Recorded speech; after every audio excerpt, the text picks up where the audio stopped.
flash.com. Good. Today, Monday morning, I'm Andy Brownell on News Talk 1340 KROC AM and 96.9 FM. And it's time to check in with the Superintendent of Rochester Public Schools, Kent Pekel. Good morning, Kent. Morning, Andy. Great to see you again.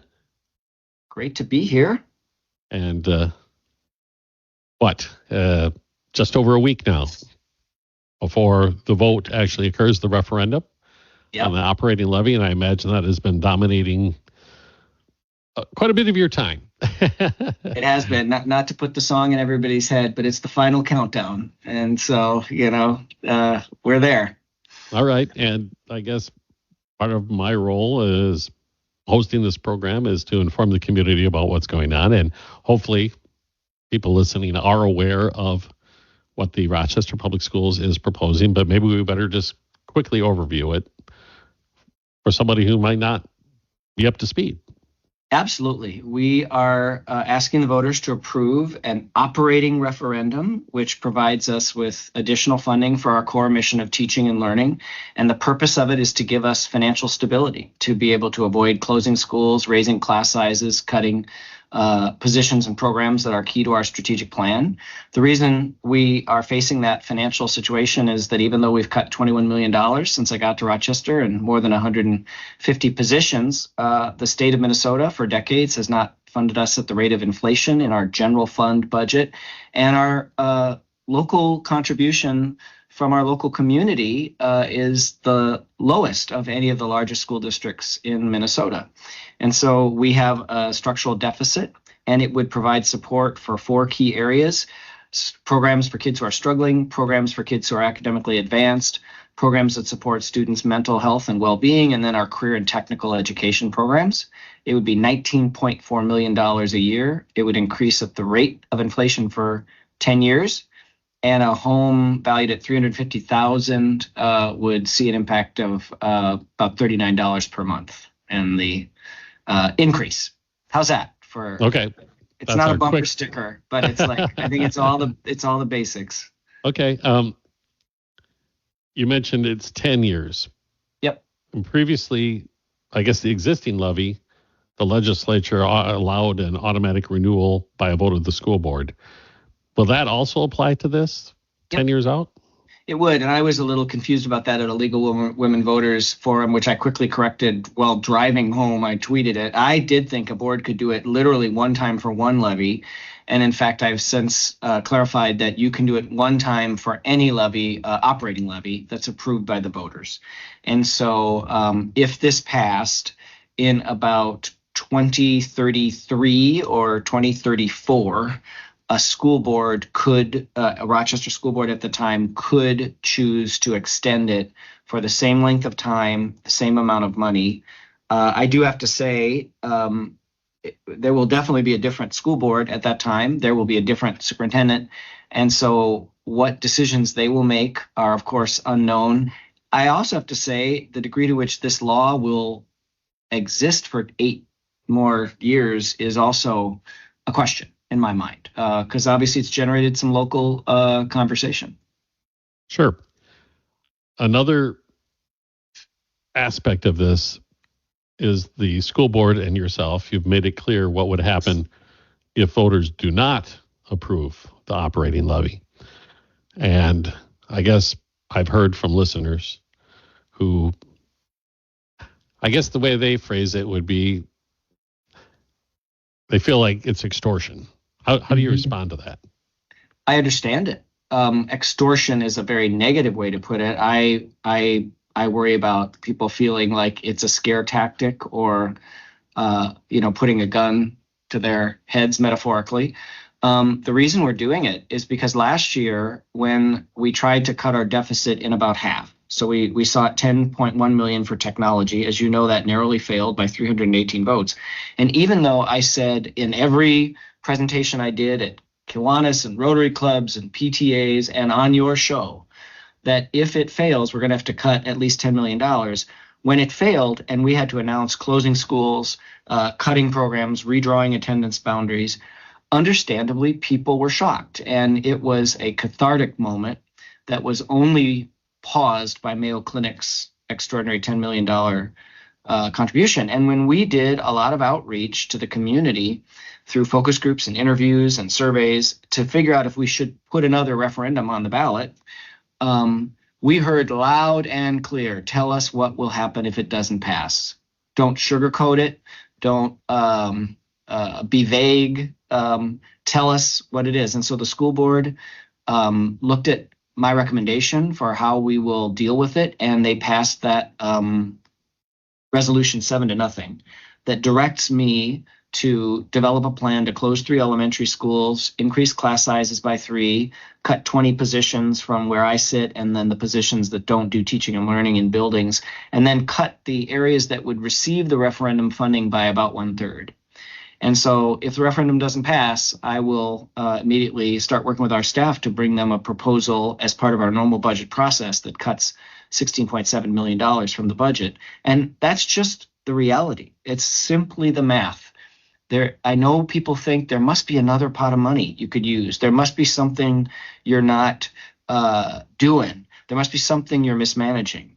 And it would almost be easier if there was, but there's not. And we would not have been on the cusp of closing schools last year if this wasn't that serious. You also mentioned earlier that the basic reason for this is an extended period of state funding not keeping pace with inflation. The legislature last year approved what they described as historic funding increases for public schools. I guess people are questioning then if there was this influx of dollars to school districts around the state, why are we in such dire financial straits? The term historic sounds great, but historic doesn't mean adequate, and it doesn't mean making up for lost ground. The whole story starts way back in 2003 when Jesse Ventura was governor, and the state largely took over funding of K-12 education. And the promise at the time was that this would even out the differences in property wealth across the state. And the problem was the funding in the general fund, which is the main funding source for teaching and learning, has never increased at the rate of inflation. And school districts, like families, like businesses, have inflation. And, to use the business analogy a little further, we can't unilaterally cut our product. Like we don't have money to teach social studies, sorry, or we don't have money to provide required services to students with disabilities for special ed. And we can't charge for our product. And so what are the two determinants of our financial position? The level of funding we receive and enrollment. And we have to offer a great education to have families want to entrust us with their kids. But then it really comes down to what that level of state funding has been. There also, though, Andy, there is a local piece to it. And Rochester Public Schools did have the need to make some decisions to put our own financial house in order, not because we were mismanaging anything in terms of our accounting. As you and I have talked about, our staffing had gone up faster than enrollment. And that's why when I got here, last thing a new superintendent wants to do, we started making major cuts for the first time in years. And that was the $21 million in my first 2 years. Superintendent's cabinet, the senior administrators in the district, cut by 1/3. And the work didn't go down by 1/3. If anything, it increased. But yes, we had a local piece to it, and we continue to. If the referendum passes or if it fails, it's on me and the school board to maintain financial discipline and use the public's resources very efficiently. But the state piece is the primary driver of the deficit. We would have 18.6% more per kid if the general fund had increased at the rate of inflation. I don't think we'd be here talking about a referendum if that had happened. All right. I know you've been out and about in the community talking about this. What else have you been hearing from the folks you've been talking to that perhaps our listeners could benefit from as far as information before they vote on the operating levy?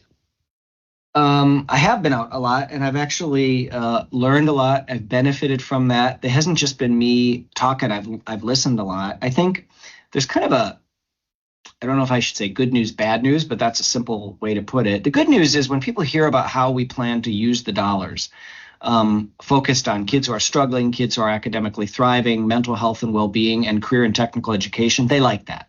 So that is good. And it's much better than last year with technology. as you and I have talked about, when I said technology, I was thinking cybersecurity to protect us from another ransomware attack, replacing the devices that are letting our kids, learn math and reading in an interactive way, network security. A lot of people were thinking of kids scrolling on TikTok and, kids not engaged. So I think the good news is people like the proposal when they hear it. The bad news, or the hard news, is the tax impact. And I get that. I get the challenge. And of course, it's not just Rochester Public Schools. It's Rochester Public Schools, the city of Rochester, and Olmsted County. Rochester Public Schools is the only one of those three that has to go to the voters for core operating support. And so that's been much on people's minds, and I understand it. And I guess one of the answers that I've given to it is, I get that. If this doesn't pass, we're closing schools, raising class sizes, and cutting major programs. Then that's just the reality right now. And therein lies the decision ahead of us. All right. So the basic information concerning what is being proposed, we've kind of overviewed it during the last 10 minutes, but anybody who wants to find out more, I know you have the website, and there's a comprehensive summary of the proposal with graphics and all sorts of things. But during the last school board session, or one previous, my memory is short on that, you had a local businessman come forward and offered up, through his own generosity, a tool for the school district to, I guess, spread the word. Maybe you could, there you go, technology again, right? Yeah. Well, it's everywhere. It's a guy named Monty Travasi. He's an RPS parent. He's the CEO of Tribi, which is a technology company based here in Rochester. And actually, according to Inc. magazine, is one of the fastest growing companies in the country, which is awesome. And he came to one of my referendum presentations. The first time was in one of our organizations. Another time was when some people just invited me to come into their home and talk to their neighbors, because I've done everything. The second time he came over and he's like, okay, I've heard this twice now. It's a lot of information. And I've looked at your website. That's also a lot of information. You need to use artificial intelligence to create a chat bot that can just respond to people's questions. And of course, I'm like, yeah, that's a great idea. I don't really know how to do that. And he said, I'll do it for you. And his company, Totally Volunteer, has created a chat bot that you can get to from, our website that is basically using artificial intelligence to provide accurate information on the referendum. And so it was a lot of fun. It was a crash design process that we did over a couple of weeks, where we were feeding him all the information that we've been gathering, including stuff that previously wasn't on the website, just because we thought it was way too far in the weeds. Like, who would care about this? But, some of the back end stuff that we did, for instance, to determine the exact level of funding we were requesting, Monty said, oh, I want that too. I want all of it. And so we put it in there, and it's really, it's pretty amazing what it actually does. And I got an email yesterday from a community member, he's a longtime realtor in town, and he said, I tried a question and I think it might not be the right answer to the chat bot. And so I went and I did the same question. I looked at the answer and said, nope, Jim, that's the right answer. And he's like, I'll be damned. He was a little skeptical. I said, nope, that's accurate. So it's pretty cool. I hope people check it out. And I'm really grateful to Monty and his team for doing that. I have to say, I think it's a very Rochester thing. Like, parent says, let me just kind of leverage this cutting edge technology for you. Yeah, you don't have a lot of communities where you have that kind of brain trust available in your group of parents. No, it was very, and civically minded too. He didn't he's not making any money, or I'm like, there's not a growth industry to do chatbots for school district referendums or something like that. The market's not there. I don't think it's a big market, no. But it was fun, and I'm grateful to him. And in fact, we're gonna kick off in the winter and spring task force to develop an AI strategy for Rochester Public Schools. And I said, hey, by the way, would you mind actually giving us some of your time for that? And he said he'd be very willing to. So I'm looking forward to that. As far as this chatbot, how do I access it? If you go to rochesterpublicsschools.org/referendum, you will see a link to it right there. And you can find on our referendum pages that will take you directly. If you want to go directly there, it's thedecision.ai. So you can go directly there at thedecision.ai, or you can get to it from rochesterschools.org.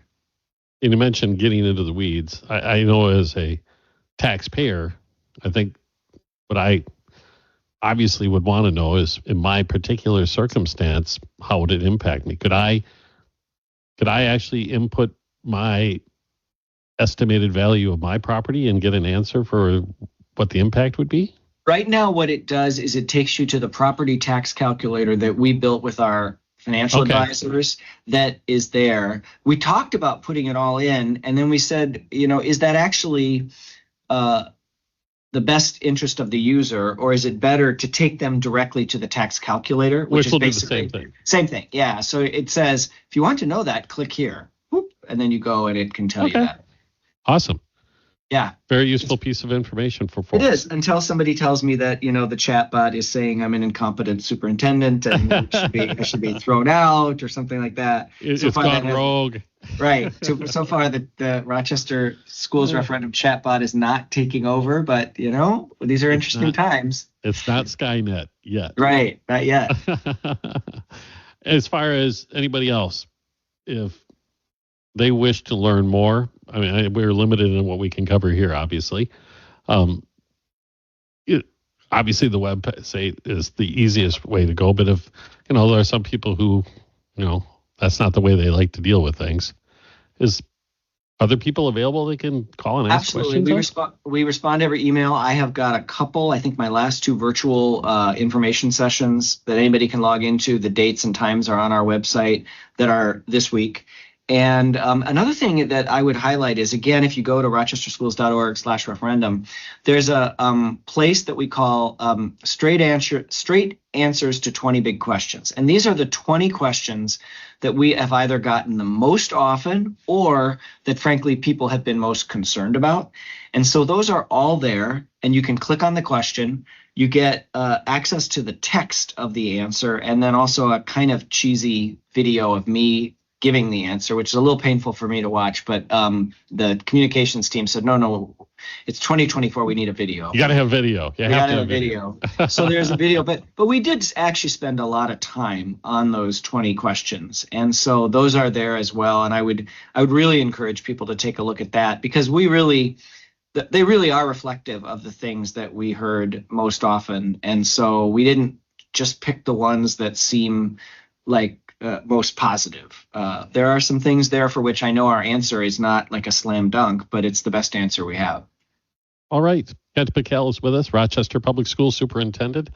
We'll return after a quick news break with more on Rochester Today on News Talk 1340, KROC AM, and News App. Good morning and welcome back. It's Rochester Today, Monday morning with Andy Brownell, News Talk 1340, KROC AM and 96.9 FM. Along with the superintendent of the Rochester Public Schools, Kent Pekel, our monthly chat. And I know we talk a lot about the referendum because it's obviously the overriding issue right now as we head toward the election. But there's something that you've been dealing with, and I know have expressed frustration with in the past, and are now asking the legislature to make some changes, and it deals with data practices. Yeah. Maybe I guess maybe you could overview again what you believe the problem is, because I think from a lot of folks' perspective, and I'll be honest myself, initially, I thought, okay, I called the school district, I say I need data on this, and it would be a couple keystrokes, and it would spit out a spreadsheet that you could email me in, 5 minutes of somebody's time. But That's not the case at all, is it? Well, sometimes it is, and those are actually relatively easy to fill. I mean, first of all, let me just say I'm a believer that we are a public agency. The public has a right to know. I'm a believer in freedom of information. So what we have proposed, and specifically our school board has recommended that the State School Boards Association take up, and that I've recommended the State Administrators Association has taken up in their lobbying at the legislature this year, is not a major departure from the public's access to data. It's 2 common sense refinements in the process. The first, I don't think you should be able to get any data with an anonymous email address, which is the case currently. So we have these emails. It might be somebody not only not in Rochester, it might not even be in the United States. We have no way to know who they are. And some of these data requests are gigantic. They're voluminous. Some of them are very personal. We've had data requests for the individual travel records of individual staff people. Like, you're sitting here, you're a public school district employee, and somebody's wanting your travel, and you don't know who it is. So we're saying we ought to know who it is. The second is there's another kind of data request that is not journalists or public interest folks. It's for-profit companies. They mine the data, they sell the data. Strangely, a lot of them are in Texas. And we get them all the time. And we are saying we ought to be able to recoup somewhat greater compensation for those requests that are purely for-profit in nature. So those are the two kind of common sense things. The larger thing that I think people should just know, which I am not proposing to seek legislation to change, though, is that this is a big deal, and it's starting to increase even further, to the point now where we have a very smart guy who was a teacher in our district, and we created a position where he works half-time helping teachers and principals understand data to improve learning, which of course is great, but half of his time is filling these data requests. Wow. We literally had me and our chief administrative officer, John Carlson, reading through emails to redact them and looking for documents on hard drives. And I said, okay, this is not an efficient use of like our time. But literally, it's to the point where we are spending dollars that I would rather spend on improving teaching and learning on fulfilling these data requests. But that is what it is. I think the two things we've proposed are very common sense, limited refinements to it. And the reason we're proposing it is that I think these are going to continue to increase in the future. And if you can continue to do it anonymously, and for-profit companies that are not trying to, address some issue in the public interest can send them at the, push of a button, we need to do something to, I think, address those two aspects of it. How would you determine if it's a for-profit motive, I guess? That's a good question. It's really obvious when we get them, but I could see a lawyer saying you can't do it. So it literally says, I need every contract that you signed on this indoor air quality, project, or I need every employee in the district. And then suddenly, shockingly, all our employees get spammed by, somebody who's selling fill in the blank. So you're right. We would have to do some definitional work with that. But I think you could create a common sense almost checkbox where you're saying, we're going to sell this, or we're going to use this data to monetize it, or we're doing this in the public interest. We're just trying to get a discussion started. When I got here and this started to happen, and I'm sure you remember we had one that was so open-ended that it asked for instance, us to review all curricula in the district and share copies of anything with a cultural or sociological theme. So like right there, you have to pay somebody who knows what a cultural and sociological theme is to review all the curricula. And that's the one that famously came out at $900,000 to fulfill it. And then they didn't end up pushing for it. When I got here and those things were starting to happen, I talked to some of our Rochester legislators. I said, is there anything we could do about this? They said, nope, nobody's going to touch it because it seems like it's anti-freedom of information. So now 3 years later, I've said, well, wait a minute. Okay, I get it that this is a thing, but we need to say you got to be on record if you're asking for this. We should know who you are. And we ought to be able to treat for-profit companies different from a local citizen or a reporter. You can charge though, right? I mean, you mentioned that It's pretty limited. We actually can only charge, like, for instance, when you have a staff person, like the one example I just gave you, whose job would never involve reviewing all the curricula for a cultural and sociological theme, you can charge for that, for sure. But the ones that are basically, you just have to run a spreadsheet from your data systems, those you can't charge for. And so, but they do take some time, to do. So that the ability to assign a fee does exist, and that's important. And we've utilized it a few times. I think it's only one time since I've been here that somebody actually decided to pay, and we fulfilled the data request. But you're also saying that if some media outlet or community activist was seeking some sort of data set from the school district, what you're proposing wouldn't interfere with that. No, but I'd like to be able to say we know who you are. And most Sure. of them we can. But we get these ones regularly that are from some email address that is not like a person. And I remember first time I talked to our attorney and I said, well, we don't have to fulfill that, right? And they said, oh, no, you do. Like I said, what's an email address? Like, what's the legal status of an email address?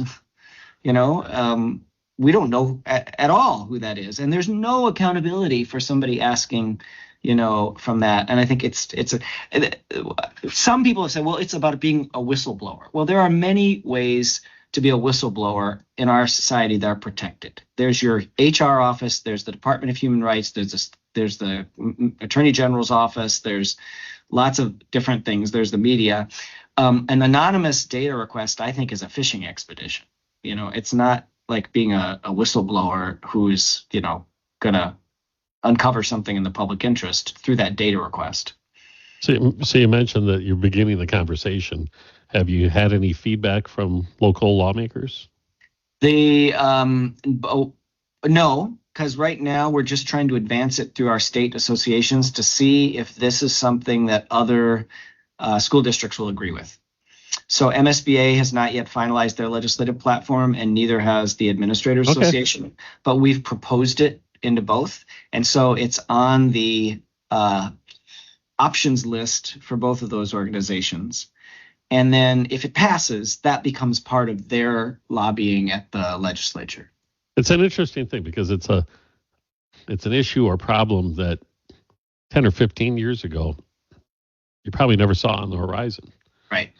And now with, the just sheer amount of data that's stored, not in filing cabinets anymore, on servers and in the cloud. It's interesting. It is interesting. But I also just want to put it in perspective. I don't think this is like a top 5 big issue for Rochester Public Schools.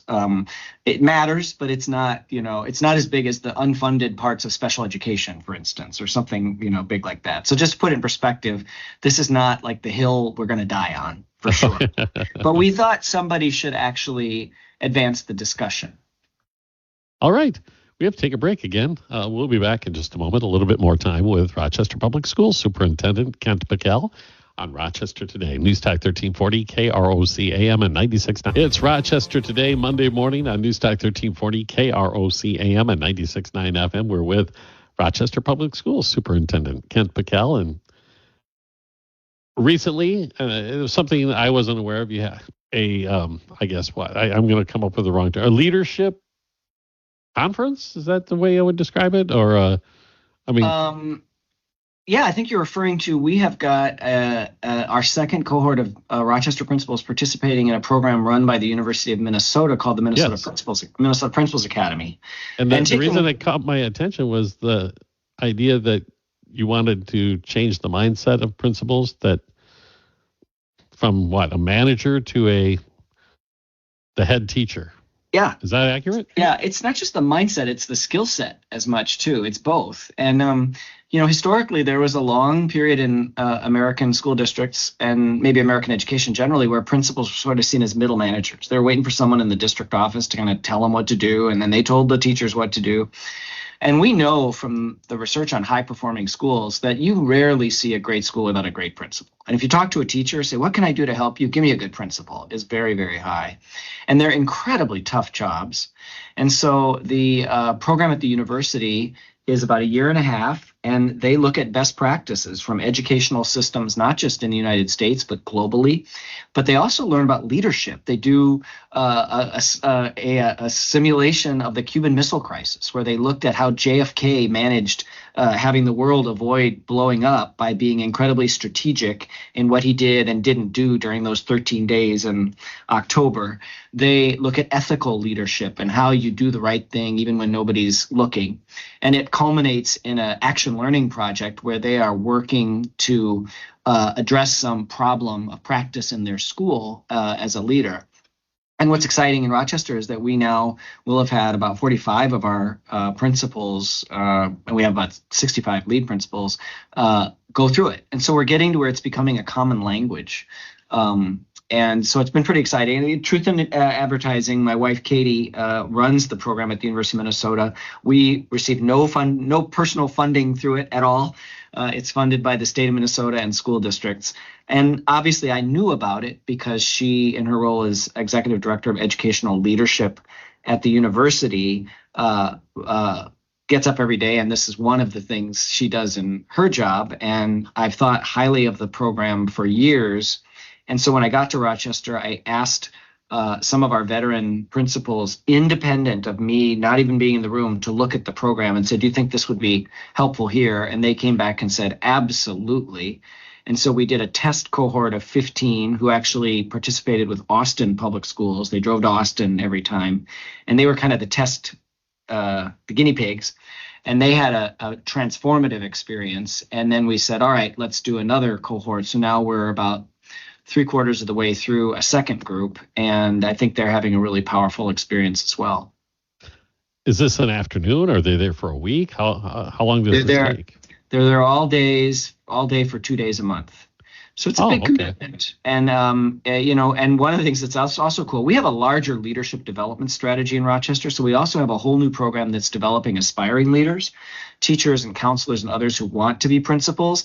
And so we're actually sending them into those schools when the lead principal is at the Principals Academy and they're getting experience. They're all in a licensure program, but it gives them some kind of on the ground experience while they're there. And we do more with that group as well in terms of building their capacity as future leaders. And we have got a whole new approach to principal evaluation that we're doing as well. So this is really kind of the training component of a larger leadership development investment. Prior to having this available, how was that leadership component handled for people wishing to pursue that career path? You're being elevated to leadership. Yeah, and of course, the Principals Academy is for people who are currently serving leaders. Sure. And so it actually is the kind of thing that is super common in the corporate world or in the military, where you make officer and you're going to be going to these leadership programs because they're like, we got to actually, enhance your capacity to lead. Or you move up the corporate ladder in a high performing company and you're going through leadership development at everything. In education, you get your license and you're kind of done. Like, good luck, have a good career. And these are people in insanely complex, busy jobs. And so what the Principals Academy does is it takes all of this research and best practice too, that they would never be able to distill, and it packages it. It's intensive. They have a lot of homework. They have a lot of reading. I will just say, maybe here in Rochester, partly because I think we have incredibly committed principals, and maybe because the leader of the program is married to the superintendent, we have super committed principals who do all of their homework. And Katie tells me that. I'm sure it has nothing to do with that, but they chose to be in the program. We didn't mandate it. And so they've chosen to step up to this, higher level of leadership. And it's really exciting. And when I look at their action learning projects, which they're working on, and that this is happening, they're not addressing fluff. They're addressing, what do we do with struggling readers at the high school level? What do we do with our chronic attendance issue? What do we do to provide families who are going through extreme challenges with, like, getting evicted from their homes, with stability for their kids in learning? They're looking at hard stuff, and that's kind of the culmination where they pull together everything they've learned in a year and a half about great schools into something that is a real problem in their school. All right. Sounds like a very promising and worthy program. It seems as if it should have been required, I guess. It is. It's fun. It's interesting. In Great Britain, they actually don't have the term principal. They call them head teachers. And I think there's a power in that. And I'll just add a final point. What I am looking forward to, maybe as a part of our next strategic plan, is teacher leadership. Like, if you want to be a leader, but you don't want to leave the classroom, we ought to be investing in your ability to be a leader even as you are still in the classroom. So I think that's an exciting next wave for us. But right now, we're very focused on our principals. Okay. Before we go, I was perusing the website, And I ran into something I was not aware of. It's a state program through the Minnesota Department of Higher Education, I believe. Oh, yeah. That is streamlining the process for kids to apply and be accepted into colleges. Yeah, it's pretty cool. Direct admissions, and Yes, we are that's seeing it. a lot of Rochester kids take advantage of it. It actually it only minimally streamlines it in practice, but what it does is it proactively reaches out and touches a kid on the shoulder and says, "Hey, you meet the requirements for admission to Mankato or Okay. to the University of Minnesota, or to and what we're seeing around the state is that it's causing more kids to apply. It also is a bit easier because you literally can click like, yes, I want to go. But the key is filling an information gap that kid probably didn't know that they actually met the admissions criteria to get into those institutions. Right. So it's a nudge. Like, you're nudging the kid, and it's relatively low cost. Our counselors in Rochester are doing a great job of integrating that into our work around post-secondary planning. And so it seems pretty promising. The early data suggests it's resulting in a good number of kids going. That also may be us emerging from the pandemic and a period where people were just kind of taking a break from everything. But I think it's something to watch for sure.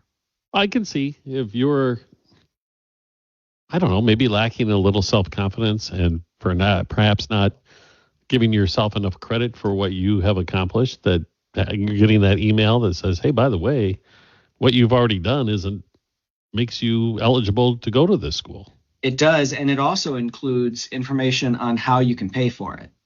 So there's a lot of kids who think there's no way I can pay for any kind of post-secondary education. And when you actually break it down, especially with the new investments Minnesota has made in supporting kids at our public institutions, a lot of kids and parents say, whoa, that's actually possible. I think it's a promising practice that we need to integrate into the larger work we're doing to make sure every Rochester kid has a really good plan for life after high school. All right, Kent, we're running out of time. So next time we chat, we'll see what the world looks like. We will. It will be a different world in some way. All right. Thank you so much for your time again, Kent. Always appreciate it and look forward to it. Thanks, Andy. Thanks. Kent Pekel, he is Superintendent of Rochester Public Schools. This is Rochester Today on Newstalk 1340, KROC AM, and